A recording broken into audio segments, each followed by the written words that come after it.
Hi! In front of me is VIVO T1 Pro 5, and today I would like to show you how you can manage location.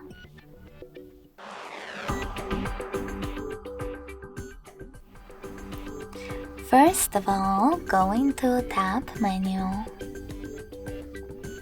Now look for location shortcut, and when you find it, click on it.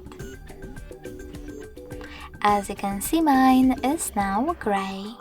That means that location is disabled, but you can always enable it by tapping on the same one again. If you want to, you can also go into Settings, scroll down and click on Location section. Then tap on this switcher at the top to switch it off or on.